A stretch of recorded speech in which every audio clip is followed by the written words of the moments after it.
അസ്സലാമു അലൈക്കും. ബഹുമാനപ്പെട്ട ഉസ്താദുമാരെ, രക്ഷിതാക്കളെ, പ്രിയ കൂട്ടുകാരെ, എല്ലാവർക്കും അസ്സലാമു അലൈക്കും.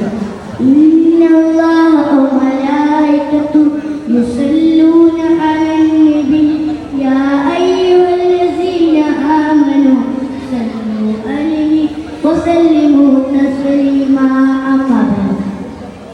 അല്ലാഹുവും മലക്കുകളും നബിയുടെ മേൽ സ്വലാത്ത് ചൊല്ലുന്നുണ്ട്. സത്യവിശ്വാസികളെ, നിങ്ങളും നബിയുടെ മേൽ സ്വലാത്ത് ചൊല്ലുക. പ്രിയ കൂട്ടുകാരെ, ഞങ്ങളും നബിയുടെ മേൽ സ്വലാത്ത് ചൊല്ലുക. സ്വലാത്ത് ചൊല്ലാനുള്ള ഗുണങ്ങൾ എന്തൊക്കെയാണ്? പ്രിയ കൂട്ടുകാരെ, അല്ലാഹുവിന്റെയും മലക്കുകളുടെയും അനുഗ്രഹം ലഭിക്കും. അവന്റെ 10 പാപങ്ങൾ പുറത്തപ്പെടും, 10 ഗുണങ്ങൾ രേഖപ്പെടും. അവന്റെ പ്രാർത്ഥന സ്വീകരിക്കുമെന്ന് പ്രതീക്ഷിക്കാം. നബിയുടെ ശഫാഅത്ത് ലഭിക്കും. നബിയുമായി കൂടുതൽ അടുക്കാൻ സാധിക്കും. മരിക്കുന്നതിന് മുമ്പ് അവൻ സ്വർഗ്ഗം കണ്ട് സന്തോഷവാർത്ത അറിഞ്ഞു മരിക്കും. സിറാത്ത് പാലം എളുപ്പത്തിൽ കടക്കാൻ സാധിക്കും. ഈ ചെറുപ്രായത്തിൽ തന്നെ സ്വലാത്ത് പതിവാക്കാം. അത് മരണം വരെ കൊണ്ട് നടക്കാം.